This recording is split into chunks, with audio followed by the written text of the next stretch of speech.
Good afternoon or good evening, everybody. And isn't it just amazing? They throw the buyer on at the tail end of this whole show. And just for you, Andrew, as well, look, watch out. I'll do 20 minutes max. That's it. I'll get off stage. I've heard a lot of things said today. So I had this plan to go in a presentation about print technology and what it means to the customer, the end customer, the buyers that you deal with. But because of a lot of things I've heard today, I'd like to just go over some of those points. First of all, to say, thank you very much for being here. I think by being here, you're making a change already. By involving yourselves in days like this and sharing knowledge, sharing information and sharing experiences, it's how the industry grows and develops. I think it's a fantastic effort to go and do it, and I would encourage you to do more of that. And one thing before I get cracking into the presentation, Ryanair. Has everyone had to fly with Ryanair? Does everyone know who Ryanair is? Yeah, do we know them? Right, relevant point. I'll come back to those guys in a short while. So at the revised presentation, I just said, look, as Neil said earlier on, there's no lack of demand. The customer doesn't know.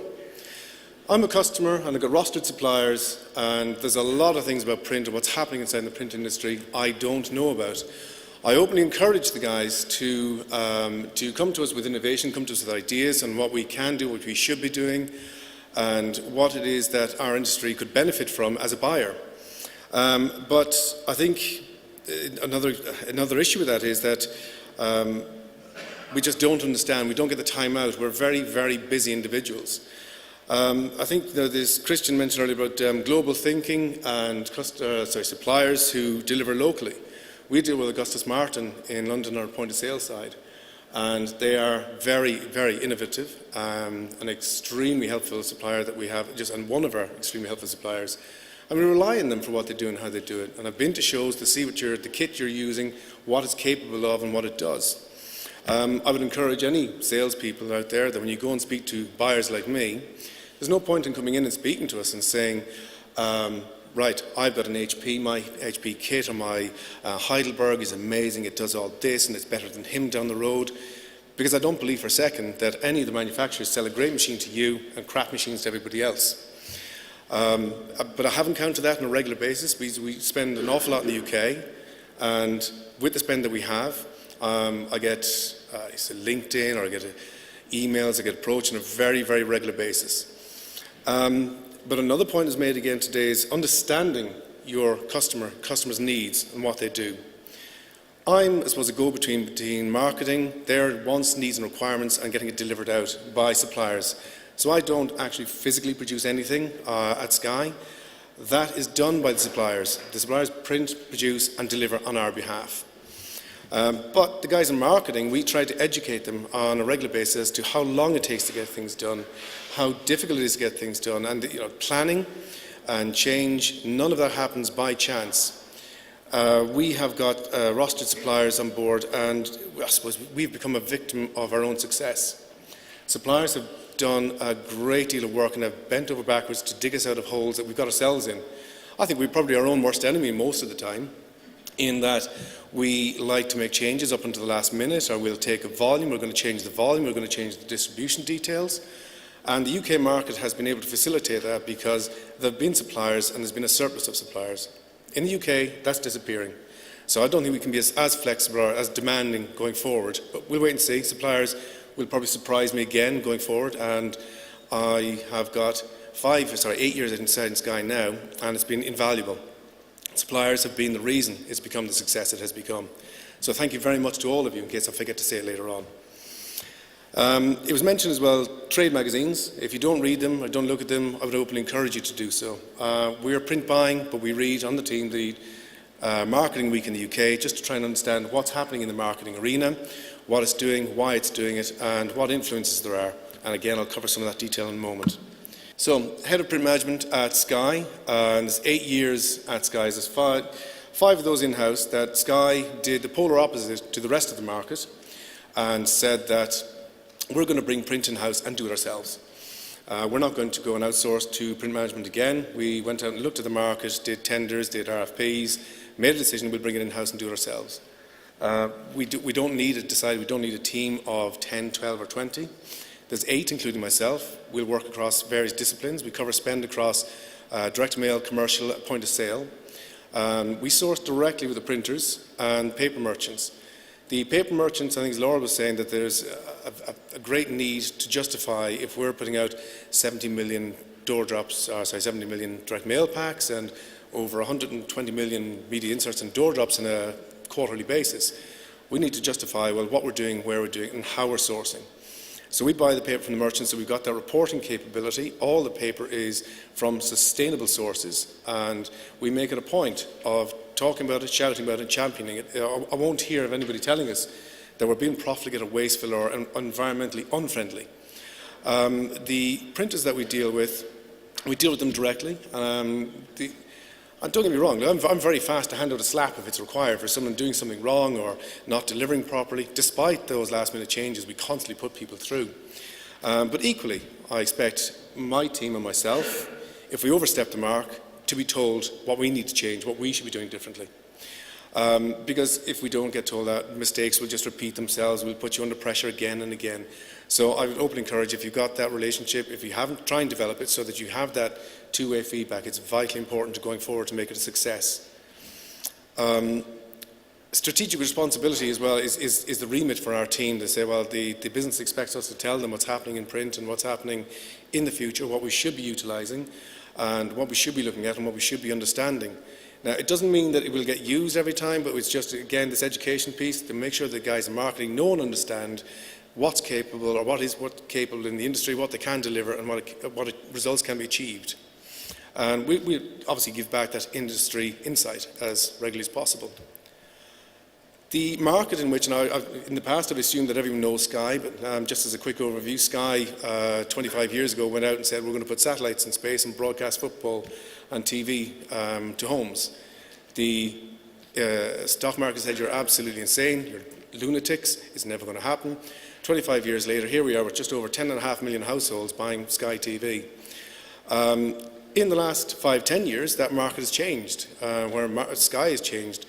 With the advent of Netflix, Love Film, there's now another venture at Sky, Now TV, where they're selling content and buy as you view. So if it's movies or sports for a day or a weekend, but equally there's BT come to the market and said they're going to buy sports and broadcast sports as well.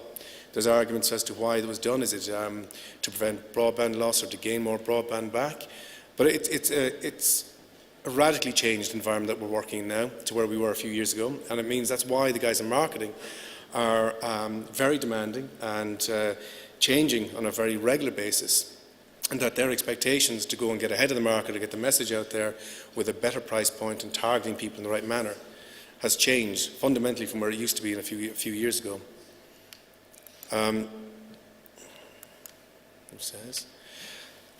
Some of the, I suppose, the issues or the constraints around the guys in marketing is that they are hit on a regular basis with buzzwords and trends. We've heard this trends piece mentioned earlier on, that the spend that they have, they're responsible for spend across print, online, digital, and it's a question of where they should spend that money, how they should spend it, what returns they're going to get, and how they're going to grow the numbers and push that and get numbers. It's about growing numbers, it's about delivering on behalf of Sky.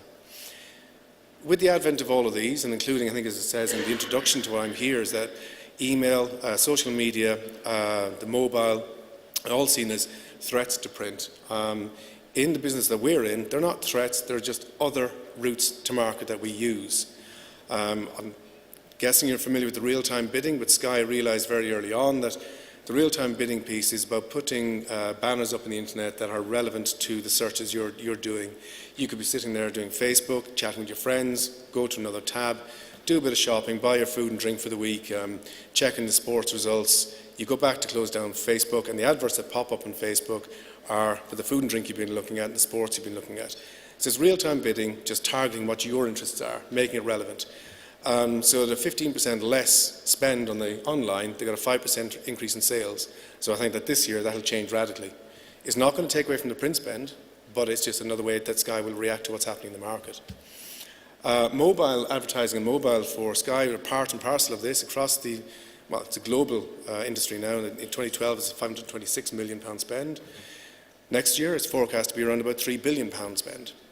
So these are, again, the constraints that the guys in marketing are working with and working around. So they've got to make decisions on a daily, weekly basis as to where to put their money. So that's why they rely on us to do what we do and how we do it, and to grow the numbers. And I'm fairly sure there's plenty of reports out there telling you where to go and put your money in print and how print is giving better returns than digital.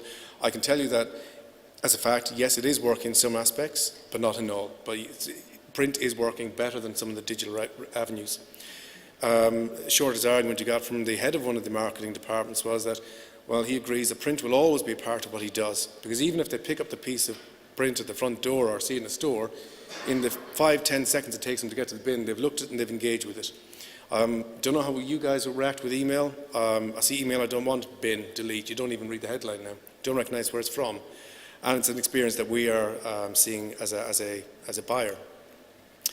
UK print industry, without labouring on it too much, is one of the world's, it's the 5th largest producer. There's a 14 billion turnover, there's 10,000 companies, 130,000 employees in the industry, positive trade balance, and there's investment. I think there'll be more investment again now 2014 when the figures come out in a short while. So it is, it's an important industry, it's a vital industry, and it's supported us very, very well. So I will argue the fact that, look, it's not to be written off, it's not to be forgotten about. It is an important part of the marketing trend that these industries are out there supporting us in what we do, from the point of sale pieces. You'll walk around a superstore now these days and there's 25,000 bits of POS, and if you're like me, you get dragged around, your knuckles dragging. Oh, not again. But when you're in a store, it's when you finally interact and engage with a piece, it's not necessarily a digital piece. More often than not, it's the printed piece. We have an example we had recently, or someone threw in my face, that somebody had opened up a book. This story that opening a book could kill me. Now, it's from a newspaper not exactly renowned for its insight into science and technology, but it simply said that that was the headline it led with, and some poor girl studying to be a teacher, reading books, gets allergic when she opens up books. The older the books, the more allergic she gets. I doubt she's going to have the same problem with a Kindle or a tablet, but you know, who's to say in 10, 25 years she won't have the same problem. An example of what changes are, so 2005 versus 2013. You've probably seen the image already. Papal inauguration in 2005, 1 or 2 mobile phones inside there. 2013, papal inauguration, there's barely a person without a phone or a tablet. The spread of the technology and the digital age is just phenomenal. It means that people are getting what they want, when they want, how they want, not how we dictate and not how we tell them they should behave and how they should interact with us. So it's just being aware of the wider market. Just because we're print buying, look, we know and understand that it is a changeable market aside there. Digital has changed the way we communicate as a company. It's one-to-one to millions, or one-to-one to thousands, or to a region. On the point of sale side, we don't have stores and we don't have shops anymore. We've got stands in the middle of shopping centres that will be decorated on a monthly basis or a campaign by campaign basis. Highlighting the content of the sports that's coming up in the next quarter. But we do that on a regional basis. If it's Newcastle, it's Newcastle tops. It's Manchester, it could be Man U on one side, Man City on the other side. It's down to London, it could be Arsenal over here, and it could be Tottenham on the other side of it. So we target this and we just try and generate that bit of interest. And that digital capability means we can do that now better than we ever did before. And same with Augustus Martin, with this file naming convention, you can now roll out the files one after the other, every image different, and code them so that when you're going out for distribution, you know where they're going to the right places. So we've cut down that waste on delivery, and we're making more of an impact with relevant, personalised printed pieces. So for us, it's not about getting a message out there, it's about getting the right message out to the right people at the right time, the right format. I'm going to crack on here. Big data versus little data. And the marketing guys at the moment, they get, as I said, trends and words and buzzwords. Buzzwords at the moment is big data. They should be more interested in big data. They should be into big data, because big data will drive the numbers and drive the responses. Quite frankly, the small data I think matters more. If you got a piece just delivered out there to your door and your name is wrong, you're less likely to respond to that. In fact, it's going to turn you right off that. The bigger data piece is about all the other peripheral information that you're doing, the shopping habits, the details, which car you're going to buy. Example recently is one of my suppliers said they were dealing with a car dealership. Somebody goes into a car dealership, goes into 2 of them in the same area, 5-10 miles apart. Dealership 1 asked to send out a brochure for the 2014 model they looked at. Dealership number 2 asked to send out a brochure with the car they were looking at, in the colour they were looking at, and in the price ranges they were looking at. Whole brochure personalised. I'm fairly sure I know which piece of DM or which piece of mail that customer is going to respond to. Big data, again, is even applicable for you guys as customers. It's that knowledge and understanding of what we're doing, how we're doing it, and why we're doing it. Look into that and find out, ask the question. Over the last few years, I've tried very hard to engage and interact with people. So even if, look, I know that their business isn't a fit for us, but say, come in and talk to me and I'll tell you what we do and why we do it, and why you're either suitable or not suitable, and what are the constraints I have to deal with. So look, again, if you have got that information, you've got that ability to speak to customers, ask the questions. That first meeting, as I warn them when they come in and speak to me, is not about walking out the door with a contract. That just will not happen. The issues that I've got to deal with on finance and procurement and legal, and the hoops you've got to jump through to become a customer, a rostered supplier at Sky, are long, lengthy and difficult, and there's a lot of challenges along the way to justify my reason for doing what I do and appointing the suppliers I appoint. So work with me, work with your customers on that. Give the reason as to why they should work with you, not just about your kit is better than his kit. And what service can you provide, what insight can you provide, what transmedia opportunities can you provide. Just give us more to work with.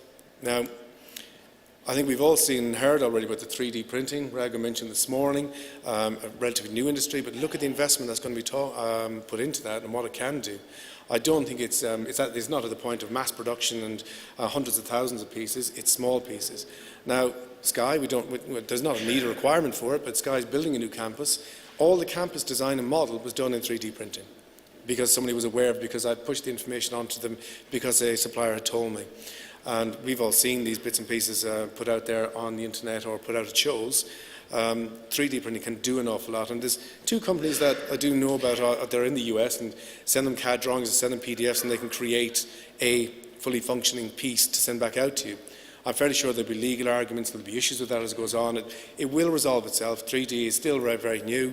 Yes, it was talked about a few years ago. But so was digital. Digital was put down as, well, it may or may not happen, it may or may not deliver. But then we have one of my favourites, and the one I've been banging on about for the last 2 or 3 years, is that interactive print, that augmented reality piece. Again, back to that thing with the image of the phones. Everyone's got the mobile phones, the tablets.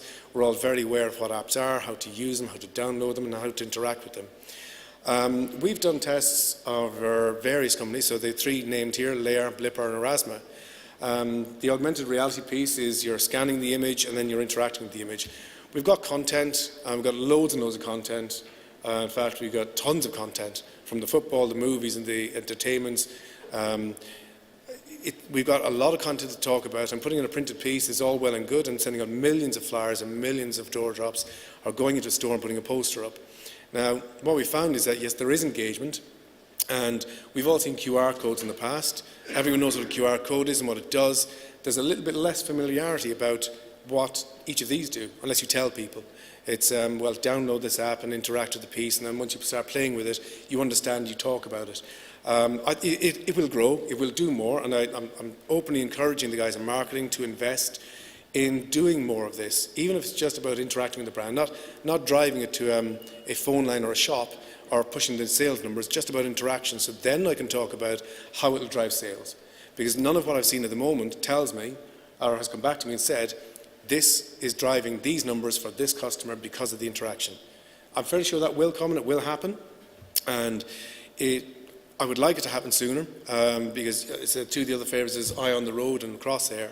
It's just about navigating yourself around town, or finding the restaurants, or finding it is what you want. And how do we do this? Why do we do this? We do this because we want information, we're looking for information, we want to engage, and if it's easy for us to engage in this manner, we do it.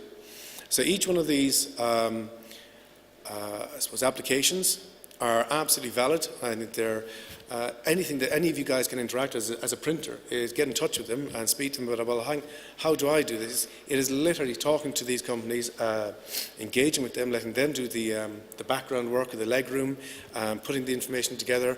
I've worked with a company in Scotland, Thompson's. Now, they're not on the roster, but I've spoken to them about it, and they're working very, very close with Layer now, and they're getting more sales out of their printed matter using the Layer interaction than they ever have done before. And the word of mouth is spreading around. They're getting a lot more engagement without even having to go and chase it up themselves. They're coming to them, the printer. I would like to do more with our own printers, and I'm fairly sure I will push it forward, and I will see that engagement, because it must happen. Right, 2 minutes, here we go. Around the rest of the industry, I think you've seen there's plenty of other bits of interaction, there's engagement, there's innovation. With EFI and the sign camera, there's a camera implanted to the sign, so point-of-sale signs are now going to deliver more information. So yes, it could be big data, but now it can look at signs around the store and it's going to have information there. It can scan, look, how many eyes contacted with a sign. You can probably interact then with how many of that product were sold in that day, as opposed to not knowing, having another store with no cameras in them. But it's just getting that data, finding out whether it works, and it's just an opportunity to go and work with a company that you're familiar with, has got capability and can work with you to go and deliver. A Scottish invention firm has got labels. Again, it's for the packaging side. The label, once the pack is opened, it then changes from, I think it's 3 or 4 colours, and it just gets darker to show, well, hang on, it's still okay to eat, it's still okay to eat. It's, look, throw the feckin' thing away, don't touch it, you'll die. There is the label marketing, labels, the superstores looking for personalisation, up-to-date, new, better, quicker, more information, my information now, how I want it.